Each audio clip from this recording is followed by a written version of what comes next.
Bagian 8. Maaf Mas, sudah terlambat. Hatiku sudah sangat hancur.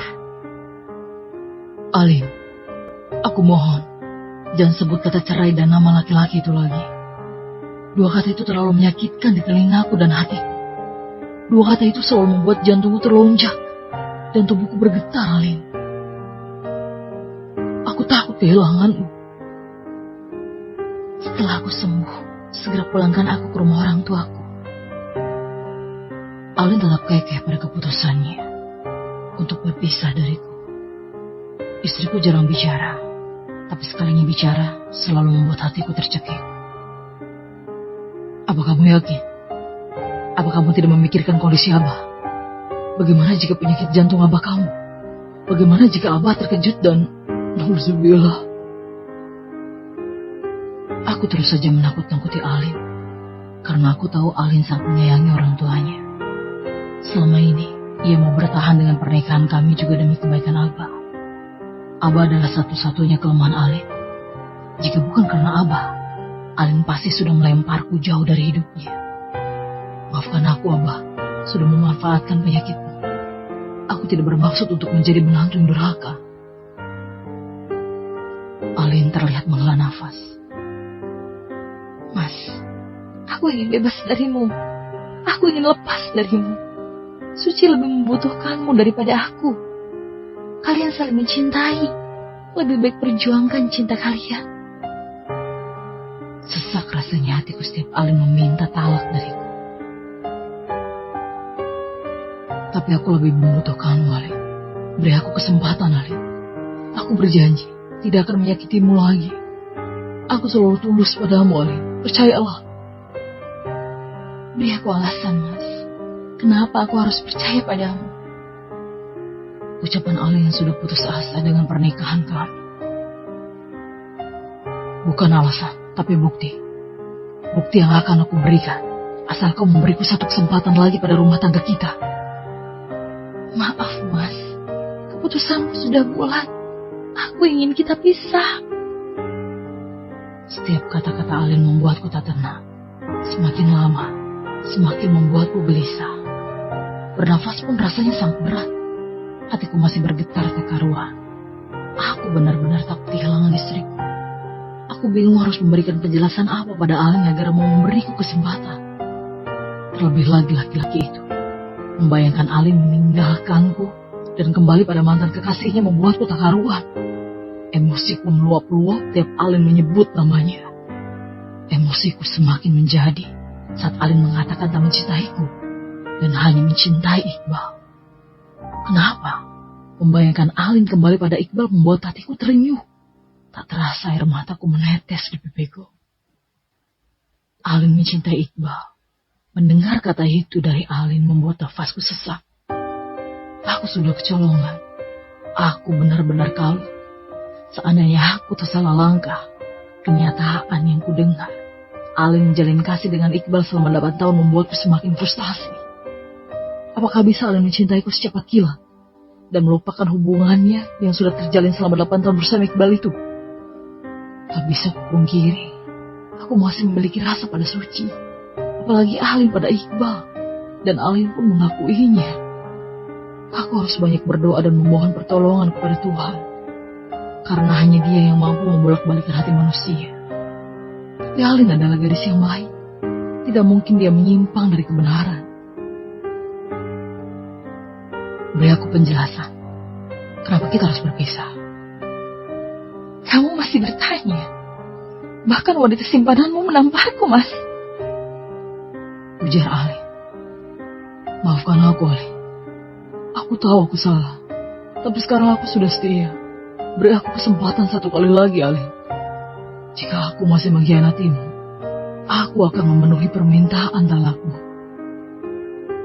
Penjelasanmu tak bisa mengubah segalanya, Mas. Aku tetap mau kita pisah.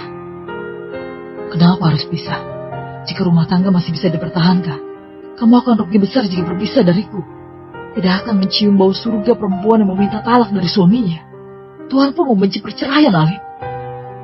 Cuma 2 kesalahanku di sini. Yang pertama karena aku selingkuh. Dan yang kedua, Aku belum memberimu nafkah batin.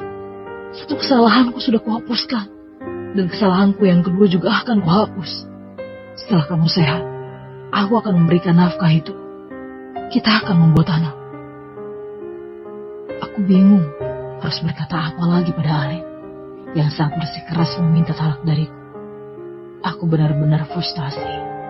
Keluarkan semua unek-unek yang ada di kepalaku. Tapi hasilnya mengejutkan.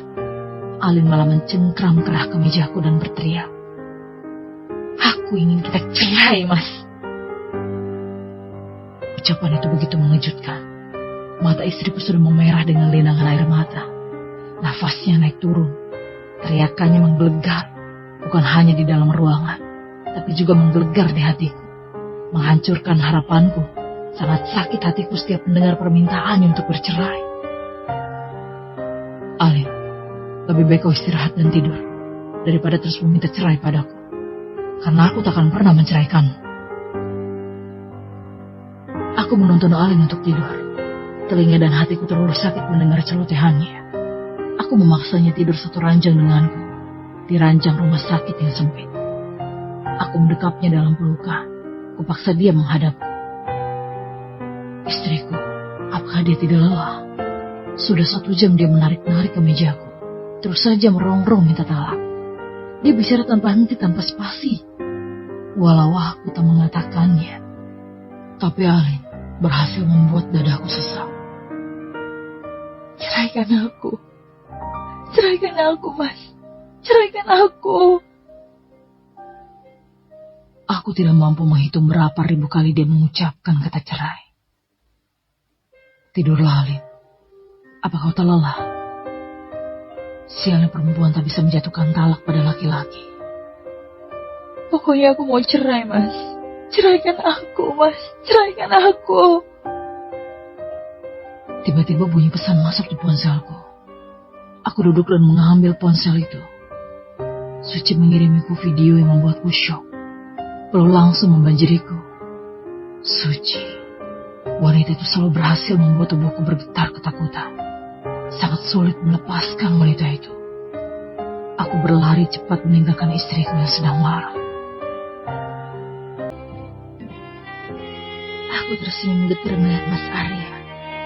Pasti pesan dari Suci. Ucapan Mas Arya barusan hanyalah bualan saja. Mungkin melihat rayuan Suci, Mas Arya langsung terbuai lagi. Beberapa jam aku menunggu Mas Arya. Tapi Mas Arya tak kunjung kembali. Hatiku merasa kecewa. Dan aku masih terasa sesak memikirkan mereka bermesraan. Entah kenapa aku berharap dia di sini. Bodohnya aku. Aku memutuskan untuk tidur. Tak ada gunanya mengharapkan Mas Arya lagi. Pagi pun datang kembali. Kulihat sekeliling kosong. Aku masih sendiri. Mas Arya tak kembali. Assalamualaikum. Umi datang tepat pukul 9. Waalaikumsalam, Umi. Maaf ya, Alin. Umi baru datang. Umi baru tahu kalau kamu sakit. Arya itu benar-benar keterlaluan. Kenapa baru ngasih tahu Umi kalau kamu sakit? Mas Arya. Mas Arya kemana, Umi? Arya ditemani abinya ke psikiater. Ujar Umi yang terlihat sedih. Ke psikiater? Emangnya Mas Arya kenapa, Mi? Arya tidak pernah cerita sama kamu? Aku hanya menggelengkan kepala mendengar pertanyaan Umi. Sejak kecil Arya mengalami trauma setelah kehilangan Arfa, saudara kembarnya. Dia takut melihat darah. Aku ternganga lalu menutup mulut. Aku baru tahu Mas Arya memiliki saudara kembar. Aku juga baru tahu Mas Arya memiliki trauma. Kamu tidak ingat ya, Alin? Waktu kecil kamu suka sekali bermain dengan Arfa. Kapan, Umi? Kamu tidak ingat? Dulu kamu terlalu kecil. Mungkin makanya jadi tak ingat. Ya sudah, jangan dibahas. Kamu makan dulu ya. Iya, Umi. Aku tidak mau bertanya lagi. Aku tidak ingin memaksa Umi untuk bercerita, karena wajah Umi sudah terlihat sendu. Walaupun aku penasaran dengan Kak Arfa. Nama itu sepertinya tak asing bagiku. Seharian ini Umi menemaniku. Umi begitu baik dan perhatian padaku. Berbeda sekali dengan anaknya. Kehadiran Umi membuatku sedikit lebih tenang. Membuatku rindu Umiku di kampung nelayan. Jam 3 sore aku dikejutkan dengan kehadiran Abah dan Mas Arya.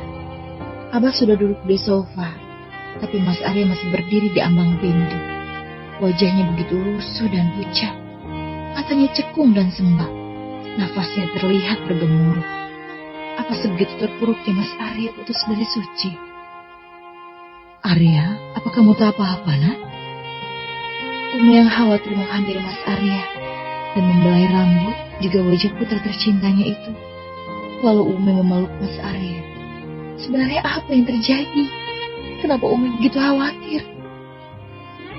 Umi, pulanglah. Istirahat di rumah. Takut Umi nanti ikut sakit juga. Bagaimana Umi bisa pulang kalau keadaan kalian berdua seperti ini? Arya akan meminta asisten pribadi Arya untuk menjaga Alin, Umi. Ujar Mas Arya. Mas Arya menyuruh asistennya untuk menjagaku. Lalu Mas Arya sendiri mau kemana? Apa dia akan menemani wanita itu? Tapi nak, Arya butuh ketenangan, Umi. Baiklah, kalau ada apa-apa langsung kabari Umi ya. Mas Arya menjawab permintaan Umi dengan mengangguk. Setelah kepergian Abi dan Umi, Mas Arya menghampiriku. Dia mencium keningku. Dan sentuh aku, Mas. Untuk kali ini menurutlah pada suamimu, Alin. Kumohon. Akhirnya aku membiarkan Mas Arya melakukan apapun yang diinginkan. Di atas ranjang yang sempit ini Mas Arya memeluk kakiku dan kepalanya tidur di pangkuanku. Satu tetesan air mata mengalir di sudut matanya.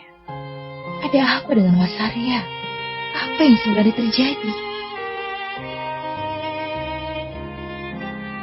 Flashback on. Umi, kami saling mencintai. Kenapa Umi tidak bisa menerima Suci? Suci adalah gadis yang baik, Umi. Suci sudah berusaha sangat keras untuk mendapatkan restu Umi. Tapi kenapa Umi tidak bisa melihat usahanya? Umi tidak sudi punya menantu seperti dia. Kalau mau menikahinya, langkahi dulu mayat Umi. Ujar Umi yang tak mau mengubah keputusannya. Umi mengancam. Kenapa? Kenapa selalu begitu ancamannya, Umi? Pokoknya kamu harus menikah dengan gadis pilihan Umi. Titik. Kenapa Umi terus saja mendesakku untuk menikahi orang yang sama sekali tidak aku kenal? Aku berusaha bersabar menghadapi Umi. Karena Umi adalah orang tua yang wajib kumuliakan. Tapi untuk urusan jodoh, aku masih harus tawar-menawar dulu. Karena ini adalah urusan hati. Siapa bilang kamu tidak kenal? Kamu mengenalnya. Ujar Umi membuatku bingung. Siapa maksud Umi? Gadis kecil yang selalu kamu buat menangis dulu. Cucu dari nelayan yang telah menyelamatkan abimu saat tenggelam di laut. Alin. Alin dia, kamu maksud Umi? Bersambung.